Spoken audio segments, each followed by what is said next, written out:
మాంసాహారం నుంచి climate change అవుతుంది. క్లైమేట్ చేంజ్ అయ్యేది మెయిన్ గా లేదా రెండవ అతి పెద్ద కారణమే మాంసాహారం. ఈ విషయం కూడా ప్రజలకు తెలియదు. మరియు వాతావరణ మార్పు వలన ప్రపంచంలో ఆర్థిక వ్యవస్థని ఎన్ని వేల బిలియన్ డాలర్లు నష్టం అవుతుందో మీకు తెలుసా? కాబట్టి దాని వల్ల పేదరికం వ్యాప్తి చెందుతాయి. ఇంకా దానిపైన ఇంకొకటి కూడా అంటారు, అంటే మాంసాహారం ఎకనామికలీ చాలా గ్రోత్ ఇస్తుంది కదా. ఇంకా జనాలు చెప్తారు మాంసాహారం ఎకనామికల్ యాక్టివిటీ అంటే దానిలో నుంచి ఇల్లులు గడుస్తాయి. ఇల్లులు గడవదు, పేదరికం వస్తుంది. మాంసాహారిని మూసేయండి పేదరికం తొలగాలంటే. నేనేదో గాళ్ళ లెక్కల్లో చెప్పట్లేదు, కొంచెం రీసెర్చ్ చేయండి, మీకే తెలుస్తుంది. పేదరికానికి మాంసాహారమే కారణము. మీకు ఇంతైతే కనిపిస్తుంది మాంసం యొక్క కన్సంప్షన్ లెక్క ఎక్స్పోర్ట్ చేశారు. మరియు దాదాపు 50 బిలియన్ల డాలర్లు ఉంటుందా బిజినెస్, ఈ మాంసాహారి బిజినెస్.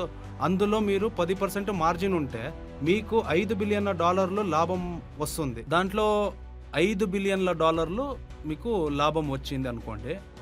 దాంతో పోలిస్తే భారతీయ ఆర్థిక వ్యవస్థ గత సంవత్సరం కేవలం క్లైమేట్ చేంజ్ రిలేటెడ్ ఈవెంటే ఉండింది. దాని కారణంగా దాదాపు 150 బిలియన్ డాలర్ నష్టాన్ని చెందింది.